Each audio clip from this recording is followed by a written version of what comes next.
I'm Ashley, a 48-year-old housewife. I've been with my husband, John, since college, and we got married in our third year of working. Soon after, we had our eldest daughter, Emily, followed by our son, Kevin, 2 years later. There were tough times, like dealing with Emily's friend issues and taking care of Kevin, who was frail, but those are now fond memories. Now, both kids are grown up and enjoying college life while living on their own. John and I have been married for over 20 years. He's a traditional husband, serious about his work but always leaving the housework and childcare to me. However, since my friends share similar complaints, I never thought much about it, assuming that's just how husbands are. The passion might have burned out long ago, but there's a sense of companionship that comes with years of being together. The physical affection and conversations have dwindled, but I guess that's normal for couples our age. Life isn't thrilling, but it's not bad either. I do the housework, work part-time, and take care of John.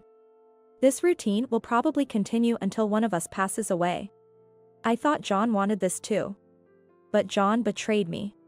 One weekend, he suddenly brought home a young woman. Her name is Elizabeth, and she seems to be a subordinate of John's. At 26, she's about the same age as Emily. With his arm around her, John declared, "I'm marrying this girl, so let's get a divorce." What? It struck me like a bolt from the blue. Kevin's 21 now, so our parental duties are over. I want to spend the rest of my life with someone I truly love. Wait, I can't grasp what's happening. Amidst my confusion, Elizabeth, John's subordinate, sneered, "I'm marrying my darling, so you need to leave, old lady." While I was reeling, the two of them began to insist on how much they loved each other and were meant to be together. Love is wonderful, and all that. I could nod along if it were someone else's story. She's my junior at work, and she has been the one comforting my tired mind and body from work and home life. John said this without any hesitation. Because darling always covers my mistakes and treats me to delicious meals. Look, he even bought me this bag. Have you ever received one? Elizabeth flaunted a designer bag, recognizable even to someone as unacquainted with brands as me. Of course, I've never been gifted anything like that. In fact, my birthdays haven't even been celebrated in recent years. It's blatantly about money. I bitterly denied their so-called pure love. Men's appeal includes their financial power, doesn't it? You're being dumped because you don't understand that, old lady. I know. I'm aware of that. I'm not going to pretend money doesn't matter. I appreciate John for working hard every day. Enough already. John sighed, clearly annoyed. If I'm spending the same money, I'd rather it be on someone young, skilled at uplifting a man, and cute. You're past your prime. How could you? You're no longer needed, old lady. Just get a divorce and leave. Elizabeth leaned on John, looking down on me. As everything I believed in crumbled, I couldn't say yes or a no, only staring at them in despair. That was the start of a hellish week. John started to boldly visit Elizabeth's place and hardly ever came home. Meanwhile, Elizabeth would come to our house almost every day, berating me. "Are you still here? Hurry up and divorce him. It's pathetic to cling to someone who doesn't love you. You look so pitiful, old lady. Why do I have to be subjected to such insults by John's mistress? What did I do to deserve this? Is being an older woman a crime?" Although I felt indignant, it took me a while to accept reality because I had only envisioned a life with John till the end. The thought of affecting my children's futures by becoming a single parent also paralyzed me. It was my children who gave me the push I needed. "Mom, why didn't you talk to us sooner?" One weekend, Emily and Kevin, who both live alone, came home unexpectedly. They seemed to know the situation even though I hadn't told them. "Emily, Kevin, how did you?" "Dad contacted us, saying Mom is hesitating to divorce because she's jealous of the younger woman." "Kevin, you understand how I feel, right?" With a look of discomfort, Kevin disdainfully relayed John's selfish assertion. "That's awful. I can't believe he involved Kevin too." "Ew. That's gross. Elizabeth is 26, right? That's about my age. That's just the worst." Emily's face contorted in utter contempt. Then she gave me a firm pat on the shoulder. Mom, just go ahead and divorce him. But what if being from a single-parent family affects your job prospects or marriage opportunities? Anyone who judges my worth based on that can take a hike. Emily stuck out her tongue and made a playful face. Kevin, unusually serious, looked me in the eyes. Mom, why not think about your own future for once? Would divorcing Dad really be such a problem? A problem. Without him, I'd only have to look after myself. As for money, as long as I get support for the kids' education, I can live on my part-time income and the rent from the apartment I inherited from my father. If I don't have to take care of John, I can work more hours. Without him, I could take up hobbies, right? I could go out to lunch with friends on weekends without getting complaints. I could cheer for boy bands on TV without hearing "it's embarrassing to squeal over young men" from him. After all, he's the one infatuated with a younger woman. Divorcing would free me from all these annoyances. That would be amazing. I wouldn't have any problems if I got divorced. As soon as I declared that out loud, it felt like everything brightened up. That's right. Actually, it's the mistress who'll have trouble being married to such a selfish man like Dad. Exactly. Emily enthusiastically agreed. Hey, I appreciate that you care about us, Mom. But I'm happier when you're happy. As long as you're okay, I can do anything. Both Emily and Kevin were a strong support. Mom, you're only 48. It's too wasteful to dedicate the rest of your life to such a terrible man. We'll work on being independent. So live your life for yourself. Emily. Kevin. The tears I had been holding back finally spilled over. Thank you. I'm truly grateful that you are my children. It's because you raised us with so much love. Having been deeply hurt by John's betrayal, my children's gentle support was a solace to my weary heart. My life hasn't been a mistake. Not in the past, nor will it be in the future. I won't hesitate anymore. I will live the rest of my life for myself.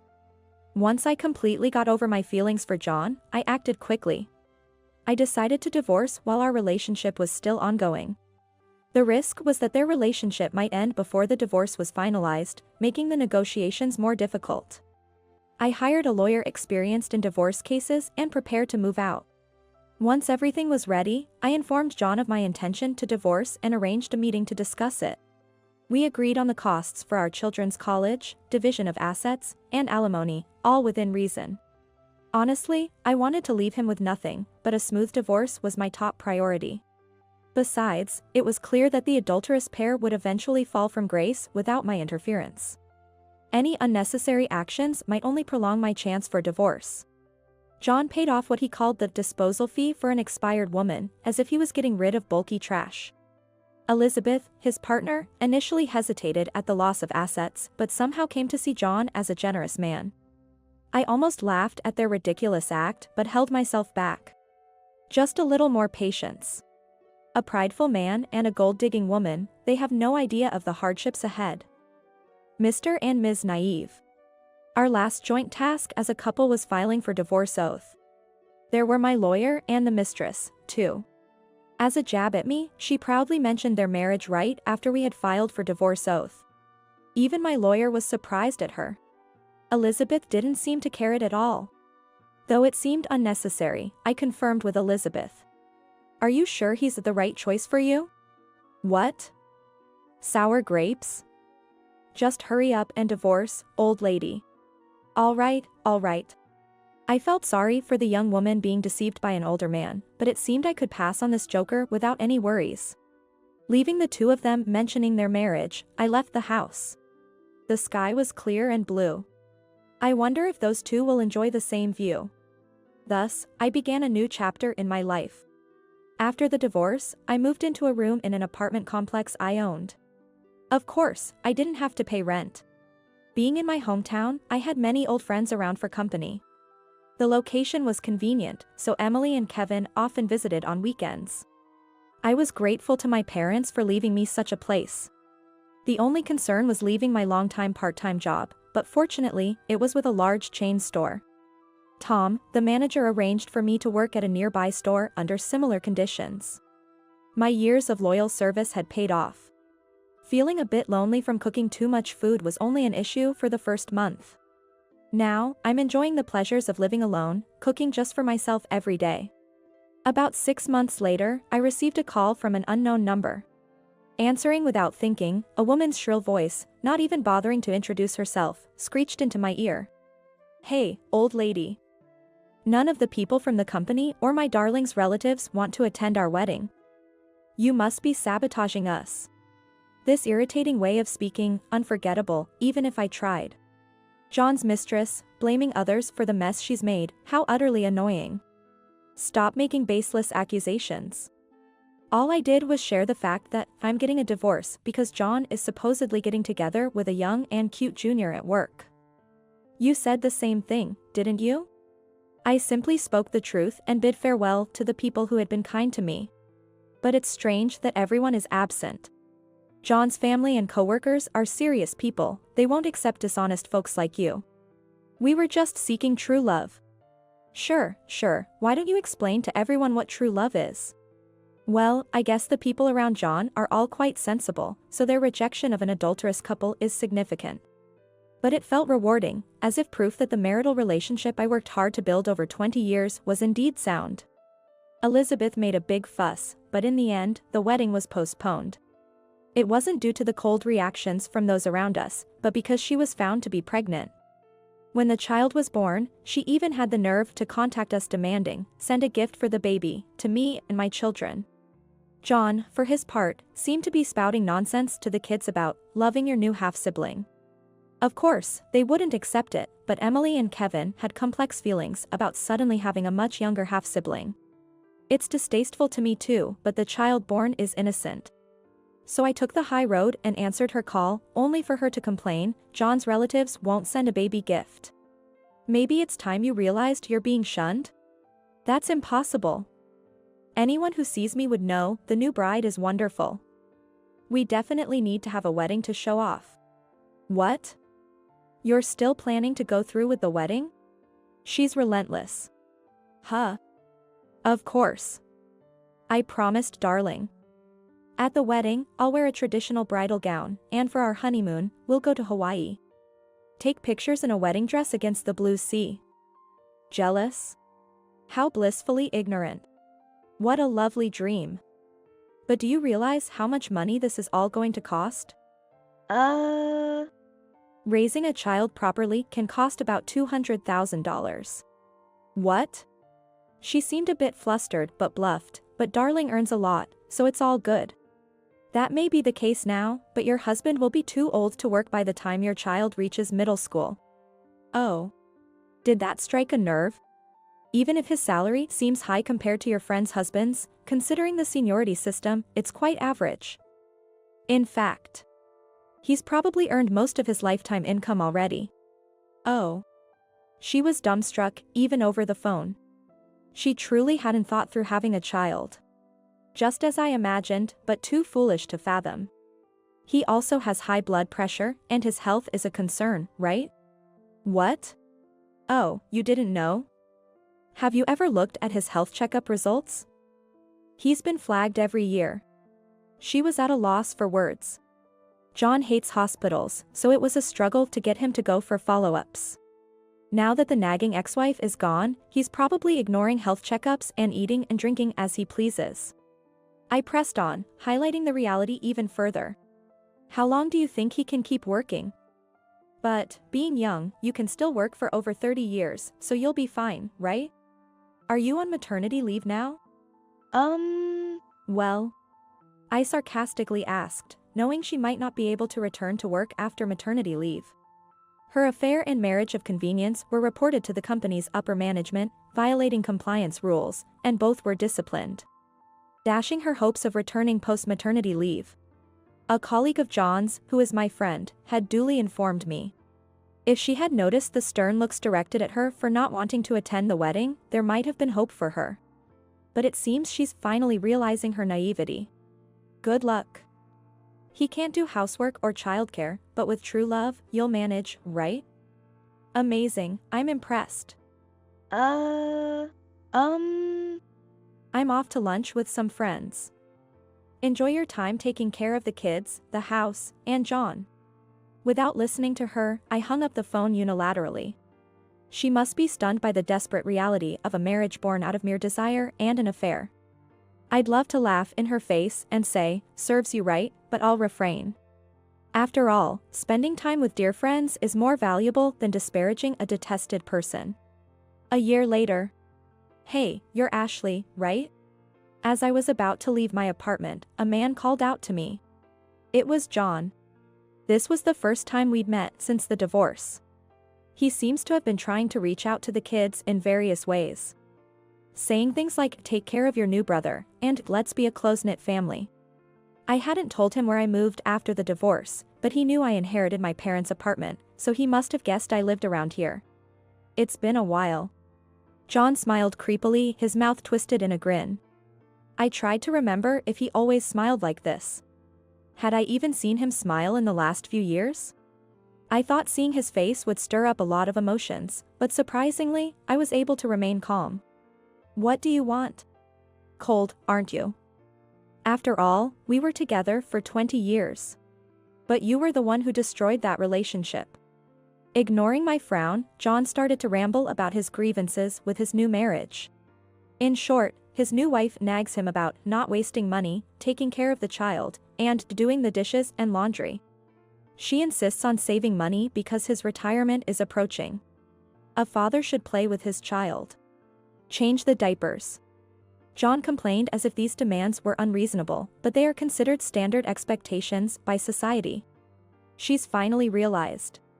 This man, unhealthy and lazy, who neither does housework nor childcare, will become nothing but a burden once he retires. And in this era, where it's normal for fathers to help with childcare and housework. She must be shocked to see her friends' husbands actively participating in domestic duties. The problem is the man in front of me, who still can't understand his position even after 2 years. Getting married changes women, it's scary. But you never said things like do the housework or take care of the kids. That's true. Times were different, and I thought it was normal. That's when I realized. You were the one who truly loved me. What? I was taken aback by John's absurd statement. He scratched his nose, grinning sheepishly as if misunderstanding something. Being single at your age must be lonely. You're even prettier than when we were married, waiting for me to return, aren't you? Despite the age. You were great for following me without complaint. I'm willing to let bygones be bygones, so you should just be honest too. What? You still love me, don't you? What?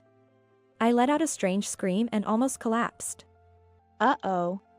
John froze in place at my outcry.